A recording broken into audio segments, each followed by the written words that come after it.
Hello, I'm Oro. I'm the co-founder of Webtistic. As a front-end developer, here I have my VSCode open and the Webtistic plugin is installed, as you can see here. So let's start by opening up the project. Here I have my source code. Let's say we want to do some modifications in one of the pages. Let's say inventory.jsx. So we have our code here. Now Webtistic gives us the option to preview how our components looks like. So let's preview our component. As you can see, we have a sidebar, a header, and some tabs here. Now, maybe I want to add a table here below the tabs and maybe a couple of buttons also. So let's close this panel for now.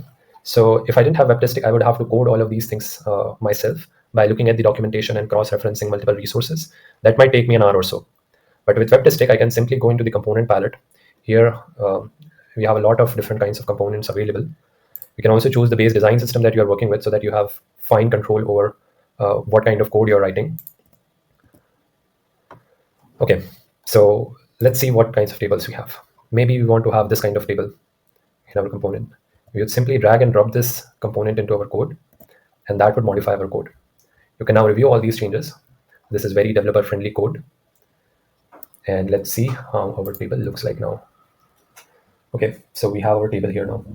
But I'm not very satisfied with this. I want to do some changes to this. So let's also open the attributes panel. I would close this. Okay, so here we have some commonly used attribute control for the tables. Let's say we want to make the rows not selectable. Okay, so now we have turned the toggle off and the rows are not selectable anymore. Let's say we also want to remove pagination. Let's remove that. Pagination is also gone. And as you would notice here, your code is also simultaneously updating.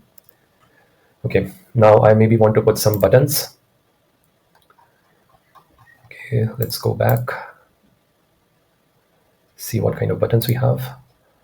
Maybe let's add this button here. Simply drag and drop this button. Okay, just as I drag and drop this button, the attribute panel for the button would show up. And I can also see that the button has been placed on the preview. So let's rename the button to something more useful, maybe something like import. Same process, let's import one more button, drag and drop, attribute panels opens up, change some properties, great, preview updates, and the code also updates. Okay, so now let's close the attribute panel for now. Let's close this as well. Okay, now you can also do changes in your code regularly as you would. So maybe let's say you want to change the alignment of these buttons.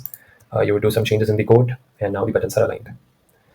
So in just a few minutes, what might have taken me an hour, I'm able to achieve. So that is the power of Webtistic. Thank you.